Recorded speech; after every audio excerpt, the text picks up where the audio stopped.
I'm about to prove why Tesla Model 3 Performance is the best car for most people. And if you're a hater of an EV electric cars, just hear me out for a split second.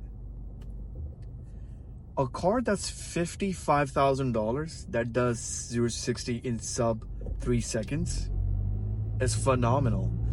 And I get it that speed is not everything that you look for in a car, but you can't argue that 0 to 60 in 2.9 seconds for $55,000 is a phenomenal deal.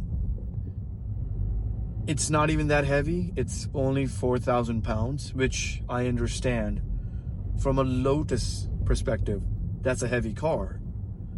But then your M3 all-wheel drive competition is also 4,000 pounds. Your CT5V Blackwing is heavier. Your M5 is way heavier. Okay? I would say a good comparison for this car would be BMW M3 non-competition, so the manual, or the Cadillac CT4V Blackwing. That's 3,900 pounds. Both M3 manual and Blackwing are 3,900 pounds. So you can see that Model 3 Performance being at 4,000 pounds in today's market is not actually a heavy car.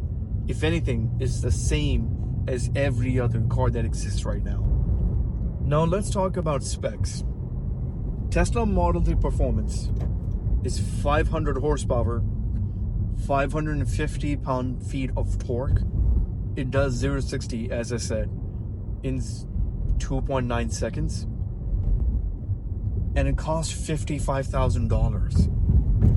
Where are you going to find a car that can give you all those specs for $55,000? The top speed is 163 miles per hour. And I want to give, or I would advise people one thing. Most people who buy really fast cars, they don't pay attention to the tires that they have on them. If you're going to buy a really fast car, make sure your tire is capable of going that fast. You don't want to run a cheap tire on any car, especially an EV, because they go through tires like this. So keep in mind, the specs of your car should match the specs of your tires. Now let's talk about range. That car does 293 miles on a full charge. That's basically 300 miles.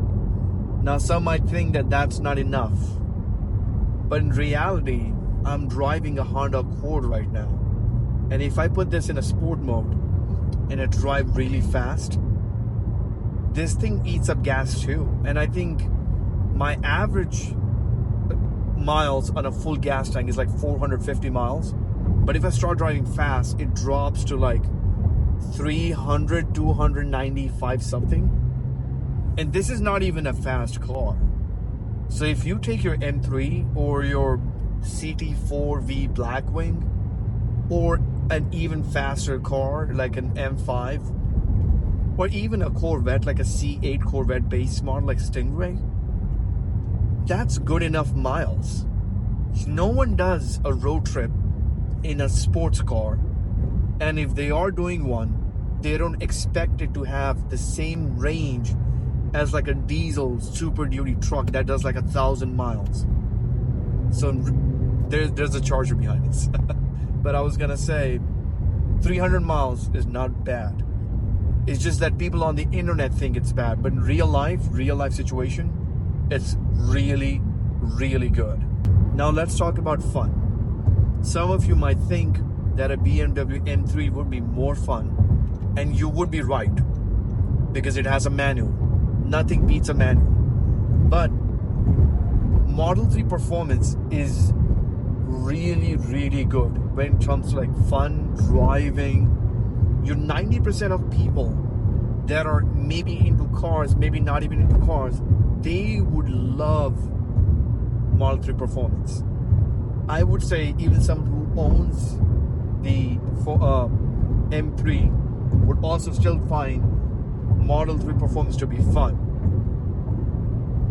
That's probably mostly because you can switch the Model 3 performance from all-wheel drive to rear-wheel drive. And that has a significant change on how that car behaves and drives. Now, I want to keep one thing in mind, and I would like to tell you this. Most people don't talk about this.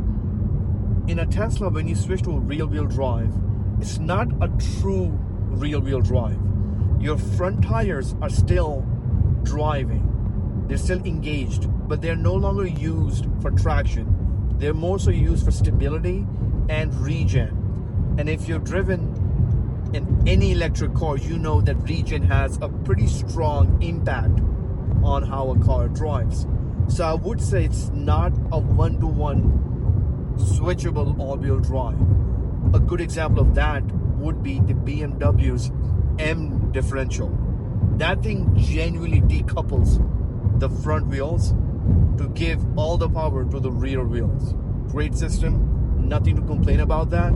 But that car does not compete against Model 3 performance because that is literally twice as expensive. An all-wheel drive M3 is like $110,000. Not worth it. Well, I mean, it is worth it. It's just that it would be unfair for me to compare an all-wheel drive switchable M3 or M4 to a $55,000 Tesla Model 3 performance. That's my whole point of this video. For $55,000, you cannot buy a car that is more practical, more fun, faster, handles well, looks great, reliable, cheap to own. You just cannot. That just does not exist. Even if you're going to buy into a used car, then you lose the warranty of the drivetrain. So not worth it, in my opinion. One more thing that I would like to talk about is with Teslas, a lot of people know they're fast. A lot of people don't think they're good when it comes to braking. Well, you can get the upgraded brakes on Tesla's performance cars now. And if that doesn't even fix your problem because they're so fast, you can still go aftermarket and get big brake, or like a big brake kit from Brembo or whatever floats your boat, whatever's in your price budget. But don't think that these cars are not fun. Your Model 3 performance is really, really fun. Great car, phenomenal car to drive on day-to-day basis when you switch it back to like not an economy mode, but more like a relaxed mode, because the gas pedal is too punchy. Like if you hit it just a little bit, it starts to go. And I would say in a day-to-day driving, that's a little too jerky. Like you don't want to go through this motion again and again. So you can switch it to relaxed mode, have a good time driving. It has 17 speakers in it. It sounds amazing. I mean, it doesn't have an exhaust, so it doesn't sound. But inside the car, if you play your music, it sounds amazing. So, I feel like these things would matter most to your like 90% like average people who are just driving cars. Sometimes they're driving it for fun. Most of the time they're just commuting and having fun. So, well, that should be me for this video today. And you guys let me know in the comment section below, what do you guys think? Do you guys think that a M3 is still a better car, like the non-competition? Man, it is so hard to go between an M3 competition and a see? It's hard because both of them have performance in it. Well, technically, it's competition and performance, but it's hard to say them back to back. But what I mean to say is, let me know, what do you guys think? Which one is better? Would you take an M3 manual non-competition, or would you take the Tesla Model 3 performance? See, I got it. I'll see you guys in the next one. Bye.